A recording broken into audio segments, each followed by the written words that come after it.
Gather round. If you can manage to keep your mouths shut for 5 minutes. Before we begin this exploration into a darker history, ensure you have subscribed.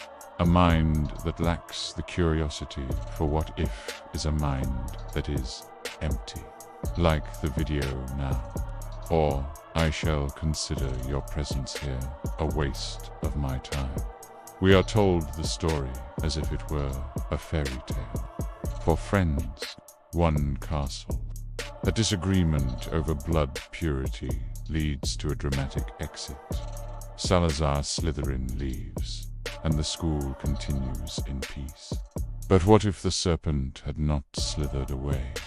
What if Salazar had successfully convinced Gryffindor, Ravenclaw, and Hufflepuff that his vision for a pure education was the only way to survive?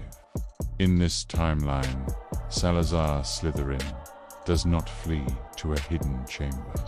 Instead, he wins the debate. Perhaps he played on the Founders' fears reel, minding them of the Muggle witch burnings and the danger of exposure. In this reality, the 4 Founders agree. Hogwarts will be a sanctuary for purebloods only. Imagine the castle. It is not a place of whimsical learning. It is a fortress. Without the dilution of Muggle-born perspectives, the curriculum shifts. Charms and transfiguration are secondary to the dark arts and blood magic. The school becomes a factory for the most elite, most dangerous wizards the world has ever seen.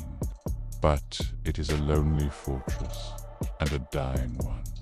There is a flaw in Salazar's logic that even I must admit, though it pains me to say it. Magic requires new blood to stay vibrant. In a Slytherin-only Hogwarts, the wizarding population dwindles. Inbreeding becomes a plague. The sacred 28 would be the only 28 left. Consider the students who would never have been. No Hermione Granger to solve the puzzles. No Lily Evans to show the power of ancient sacrifice. Without the new blood that Salazar so despised, the wizarding world doesn't become stronger, it becomes a hollow shell of itself, obsessed with a legacy it can no longer sustain. And what of the Dark Lord? In a world where Slytherin's vision won, Tom Riddle is not an outcast. He is the standard. There is no war because there is no resistance. But without Potter, the boy who would never have been born, in this purified world, there is no one to stop the darkness from eating itself. The wizarding world of this timeline is not a society. It is a graveyard of elite families, hidden so deeply from the Muggle world that they eventually fade into myth, and then into nothingness. Salazar didn't just want to protect magic.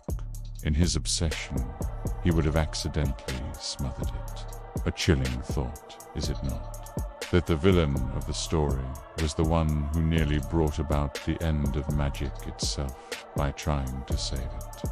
But perhaps you disagree. Perhaps you believe the Serpent was right. Comment below. If Slytherin had won, which of the other 3 founders would have been the first to rebel? My gold is on Helga Hufflepuff. Never underestimate the patient ones. Subscribe if you wish to survive the next lesson. Like the video if you have more than a troll's intelligence. Class dismissed.